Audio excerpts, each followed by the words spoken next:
Just when you thought it was all over, they always come back for more. Nothing truly stays dead forever. The witching hour is upon us, and time is running out. It's a race against the clock and against the undead.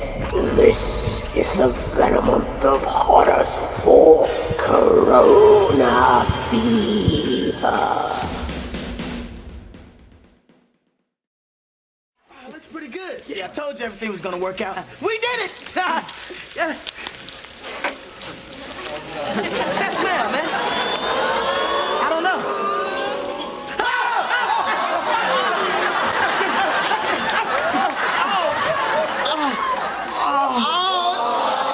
You know, during my time in isolation, it's actually given me a lot more opportunities to just reminisce, binge watch, and relive all of my favourite childhood TV shows. And you can't get any better than this. I mean, it's Kenan and Kel. Can you believe this show ended 20 years ago? Yeah, 20 years ago. Do you feel old yet? And you know, we all can't resist.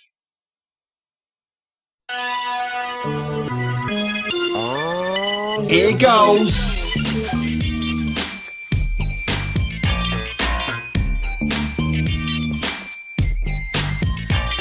Everybody out there, go run and tell your Homeboys and homegirls, it's time for Kenan and Kel.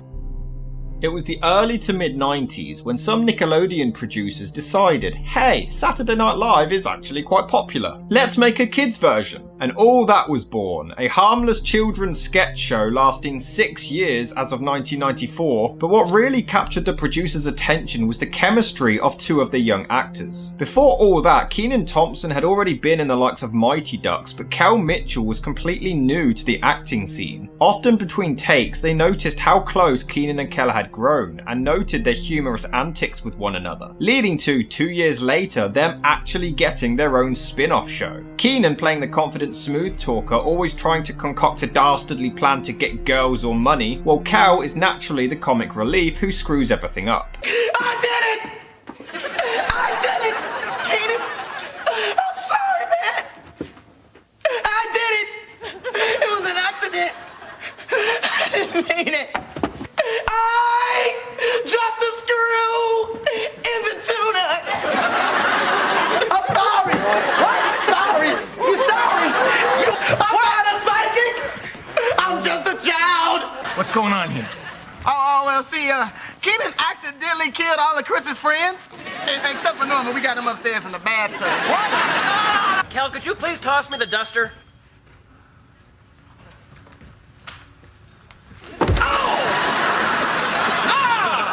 What'd you do that for? Well, you told me to throw a can of peas at you. I asked you to toss me the duster. Oh, I'm sorry. It sounded like you said throw a can of peas at you. Why would I ask you to throw a can of peas at me? I don't know. I thought it seemed kind of strange.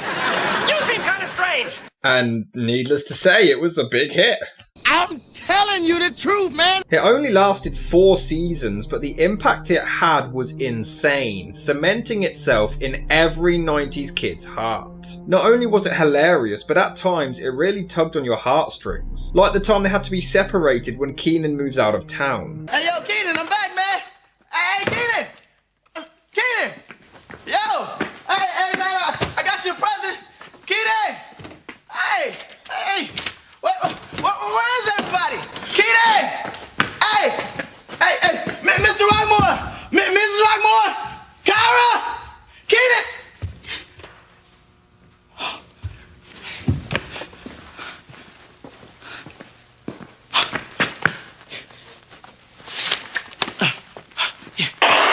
Kel to Kenan. Kel to Kenan. Kenan, come in. Kenan! Come on, man, answer me! Kenan, where are you? Come on, Kenan. Kenan! I'm not crying, I'm crying. Move back, Kenan, move back.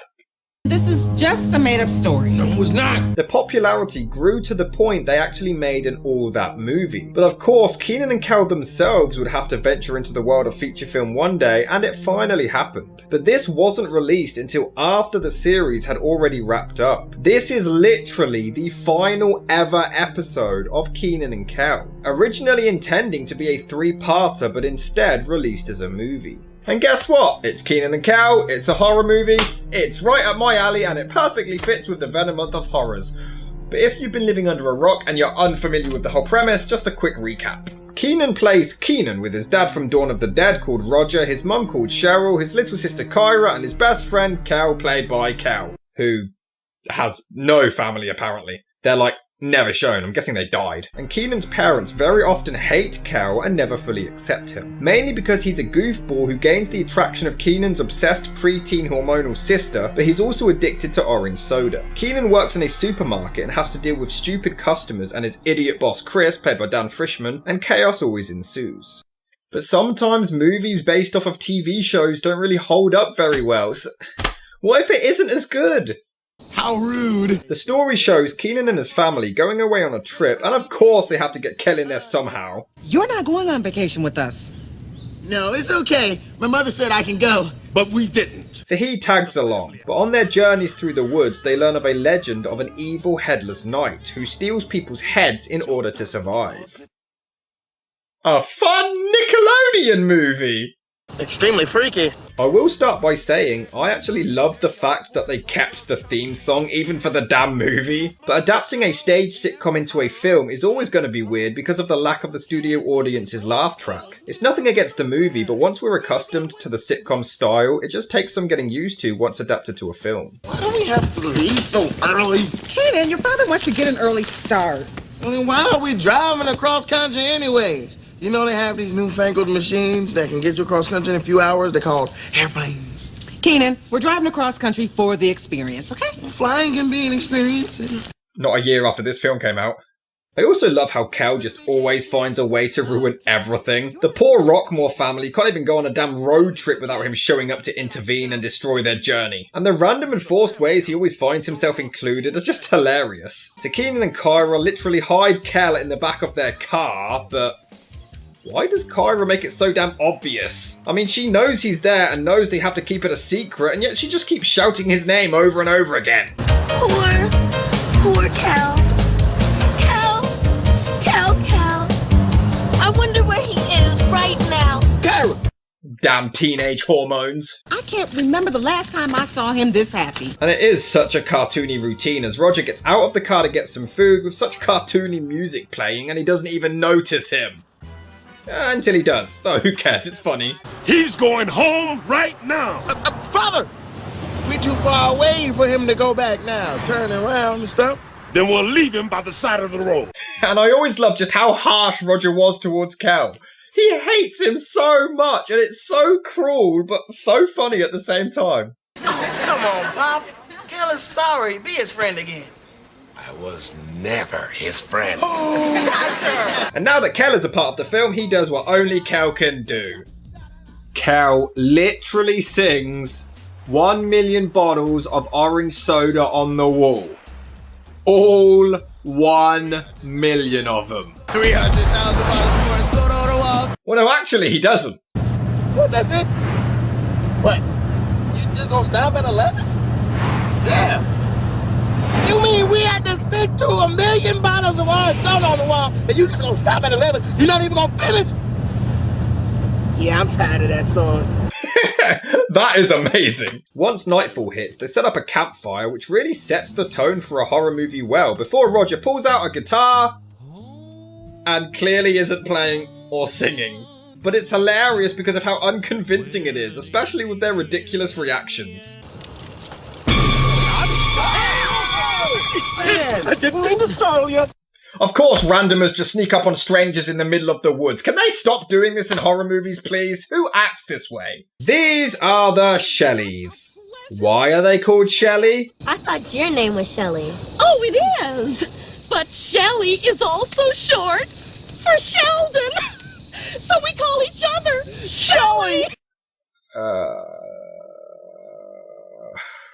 And if you need anything from us, just holler! Yeah, that'll happen. Subtle. What do you say we tell some ghost stories? Ooh, let me go first. Actually, I was thinking that maybe we... Oh, let me go first. No. Okay. When the bread popped out of the toaster, no one knew what to put on it. Jelly, margarine, cinnamon sugar. I suggested butter. Crumbs were everywhere. Man, he said let's tell ghost stories, not toast stories. Oh, I don't know any ghost stories. You know what? This actually does hold up and perfectly captures the charm that made the show so great. Yes! Nostalgia reigns supreme! No. So they start to exchange ghost stories, but Kenan gets scared, so he leaves to get firewood. But wouldn't leaving make him more scared? I mean, it's dark, it's the middle of the night, and now you're alone in the woods! To be fair though, the atmosphere is really eerie and captures old school horror movies really well. He even has a lantern! This looks so creepy, and it's Kenan and Kel!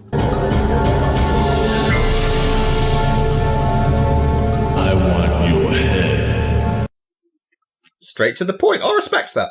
So Kenan tells the others what he saw, and of course they don't believe him, so they head off to investigate, and Kel grabs the guitar as a weapon.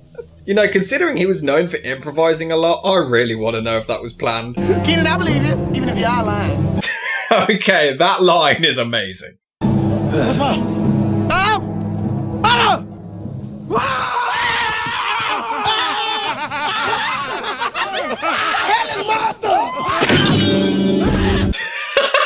This is like the 90s were just clutching on, trying to last as long as they can, and I love it. For a running gag though, the Shelleys keep showing up wherever they go. I fully expected them to become the bad guys or something. They're everywhere! Hey, doesn't this place sound terrific? I hear they got a monkey plays a piano. And the world's smallest toolkit. Cinematic excrement penis? So I guess they need to kill sometime, so they stop off at a museum and they come across a monkey that can literally play any song it hears. Hey, monkey! Do you know Superstition by Stevie Wonder? That monkey is not gonna know no superstition. Monkey! Pretty impressive, huh? Okay, that is amazing.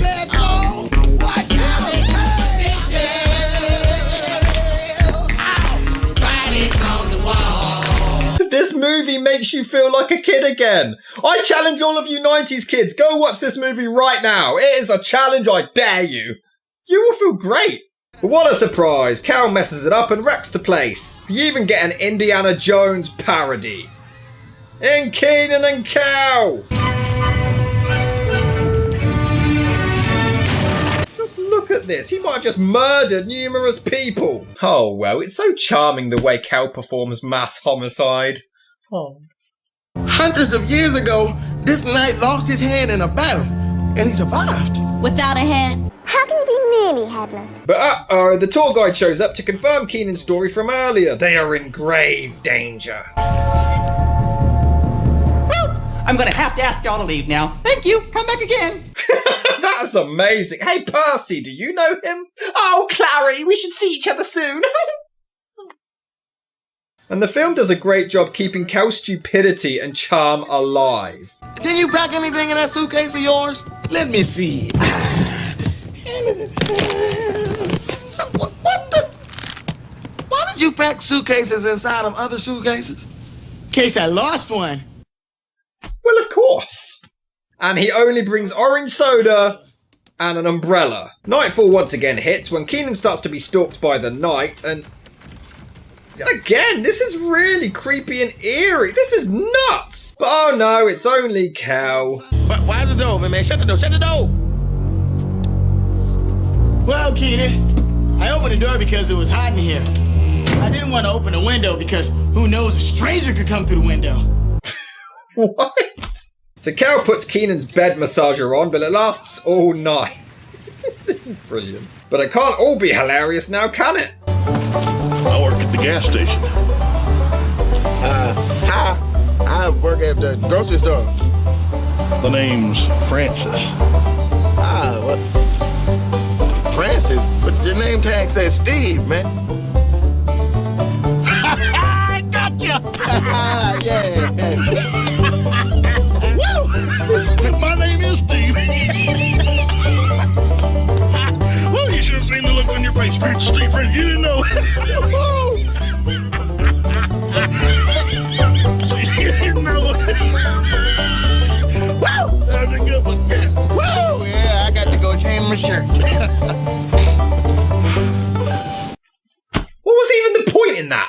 But hey, even in 2000, we still had the crazy cliched character trying to warn the heroes. But I'm more concerned about Roger driving without a seatbelt on. Oh, man, that was so cool. I mean, what just happened to us happens in every horror movie. Okay, that makes up for it. He was like, don't go to Rockville. That was so cool. Man, I feel like I'm in a horror movie. God damn it, they're so self-aware. It's fine. I'll let it go. Roger, what was that? What's going on? I don't know. Do I look like a mechanic? Well, is a mechanic big-balled and acrimonious? There's no real point to make here. I just really wanted to show that clip. We're gonna be stuck here forever. Hey, everybody, look! Gee, I wonder who this could be. Oh, look, it's the Shelleys. What a shock! Thanks again for the cat show! Okay, I didn't see that coming. Well done. Maybe, Kel and I should go ahead to the next town for some help. Well, maybe we should all go. Someone has to stay here with the car and luggage. It makes the most sense for Kenan and Kel to go. But you could stay with the luggage, and then Kyra go with them. I don't see the issue. Weirdly, Roger has to convince Keenan that he is capable of going to get help when they're stranded, and it's treated like such an inspiring and emotional moment. Calm down, mate, you're Kenan and Kel, there's been no build-up to this or anything. And although a cliche, it is funny to see Kel collapse from exhaustion and they've only made it halfway down the road. And we even find out that they're only stranded because Kel decided to rip out some wires from the car. Kel, do you think that you ripping out those pretty wires might have something to do with the car breaking down? Hey, yeah, you might have a point. Why would he die? You know what? I don't even care. It's such a ridiculous and ludicrous reason to get them stranded that, fine, I'll buy it. This is ridiculous. But like always, of course, they have to go to the creepiest house in town. With the goofiest doorbell. Hey, let's ring the doorbell. No, don't ring the doorbell. It's scary.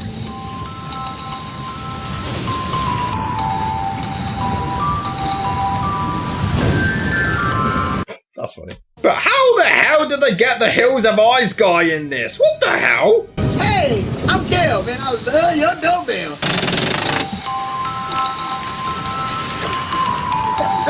I'll never get tired of this. One more time! No, don't make it! Honestly, I don't even get how long this is dragged out for.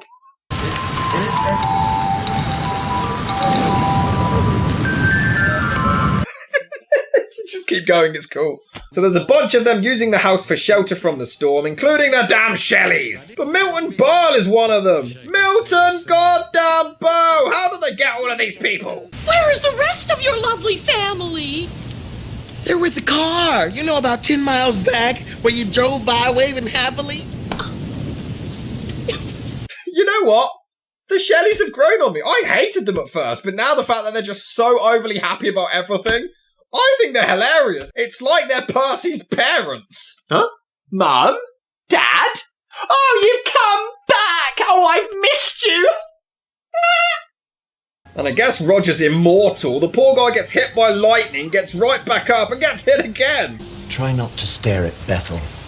She was born without eyelids, and she's very self-conscious. Bethel! Dinner is served.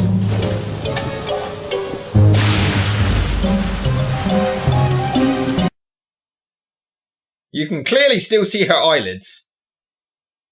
Just because someone doesn't blink doesn't mean they don't have eyelids.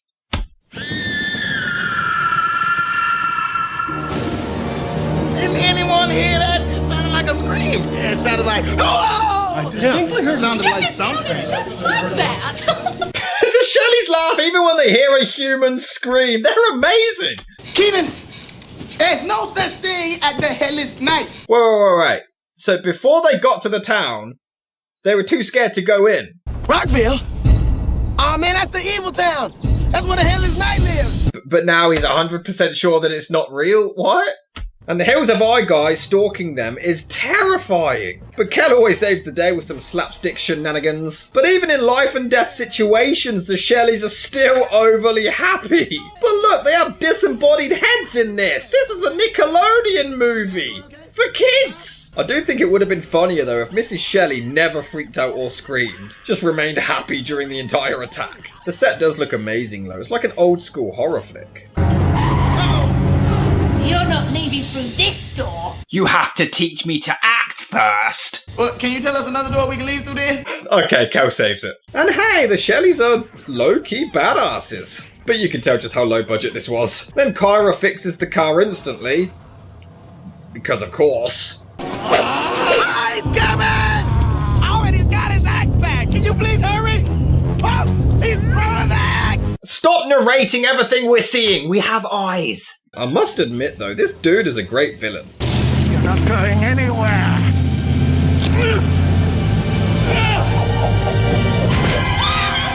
Okay, until then.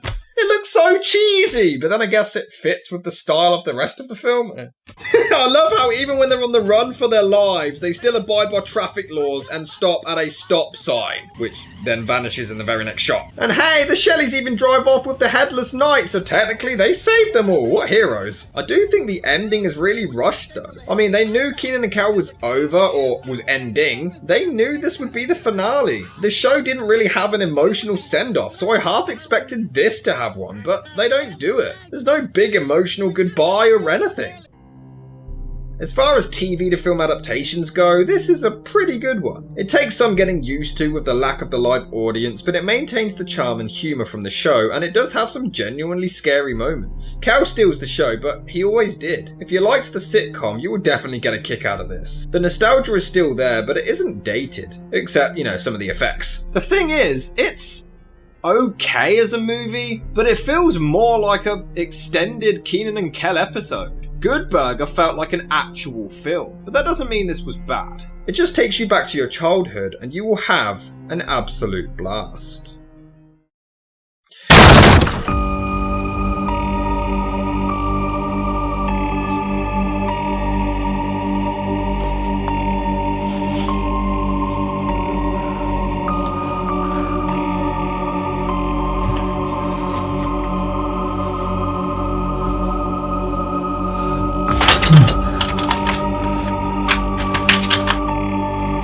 Arthur? No! What are you doing? You don't understand! Everything has come full circle! What has?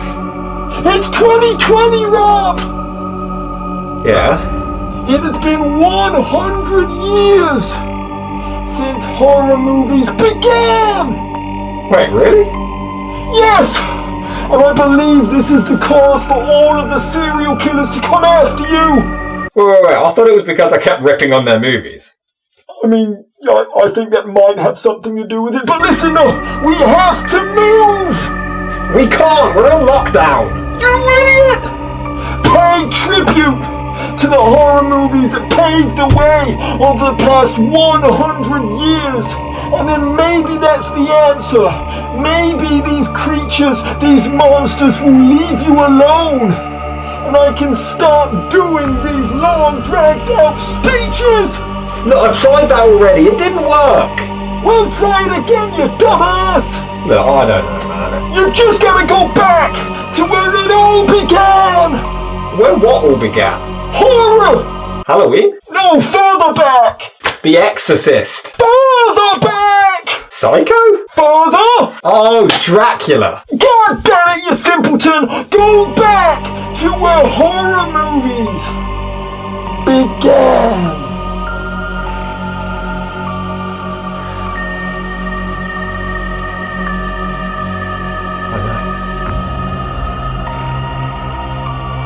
we're going all the way back.